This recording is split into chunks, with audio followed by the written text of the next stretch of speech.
अगर हर आदमी mutual fund में जाना शुरू कर देगा तो म्यूचुअल फंड वालों का AUM ज़रूर बढ़ जाएगा, लेकिन उन शेयर्स की कीमत इतनी ज़्यादा हो जाएगी, वैल्यूएशन उनका इतना ज़्यादा हो जाएगा कि किसी भी फंड मैनेजर को कंफर्ट ही नहीं होगा डालने में उस पर्टिकुलर स्टॉक्स में।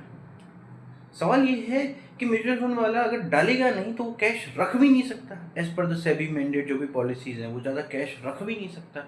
तो करेगा क्या?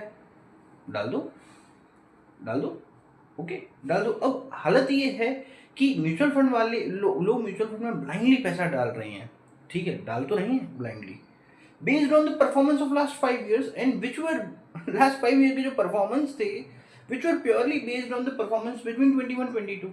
जिन्होंने 23 में डाला वो 21-22 के बेस के परफॉर्मेंस पर डाल रहे हैं, जिन्होंने 24 में डाला वो मतलब एक दूसरे। अब वो सब ठीक है, लेकिन बैंक्स, आज कल तक आप जो डिपॉजिट्स में डालते थे पैसा, आज आप वो म्यूचुअल फंड में डाल रहे हो। बैंक्स का क्रेडिट टू डिपॉजिट रेशियो बिगड़ गया है।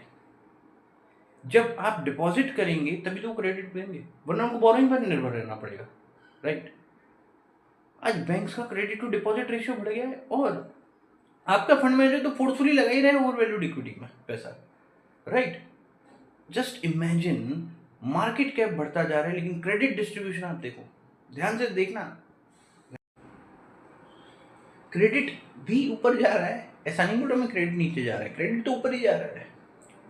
प्रॉब्लम इज डिपॉजिट्स कम हो रहे हैं क्योंकि वो म्यूचुअल फंड में जा रहे हैं। मैं बोल रहा हूँ परसेंटेज वाइज, राइट। इंडिया में जो निर्भरता है यूएस पे, वो हमारी तभी कम होगी जब इनोवेटिव आइडियाज को फंड किया जाएगा। आज वो लोग, ये जो पैसा है इंडिया का, वो जा रहा है म्यूचुअल फंड्स में, जो कि उनका मैंडेट है कि लिस्टेड इक्विटीज में ही लगा सकते हैं वो लिस्टेड इक्विटीज में ही लगा सकते हैं जो ऑलरेडी ओवर वैल्यूड है, भरे पेट की वैल्यू है। वही बात होगी।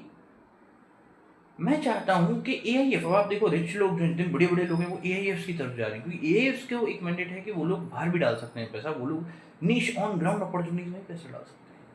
रिच लोगों को पता है कि भाई ये ओवर वैल्यूड इक्विटी में डालना ही नहीं है मुझे, मैं SQ नहीं, कैसे मैं डायरेक्टली मैन्युफैक्चरिंग में डालूँ पैसा, डायरेक्टली मैं ऐसे फंड्स में डालूँ पैसा जो डायरेक्टली ऑन ग्राउंड इनोवेटिव लोगों में पैसा डालते हैं।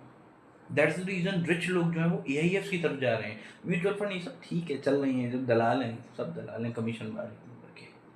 लेकिन AIF जो है वो एक सच में बहुत ही बढ़िया प्रोडक्ट है, कैटेगरी 1 AIF, ओके। उनमें आप देखोगे कि पैसा जाएगा धीरे धीरे, तभी इंडिया ग्रो होगा। लेकिन वो ये म्यूचुअल फंड का जो नशा इन ब्रोकरों ने, दलालों ने पैदा किया ना, जब तक ये रिटेलर फंसेंगे नहीं, समझ में नहीं आएगा।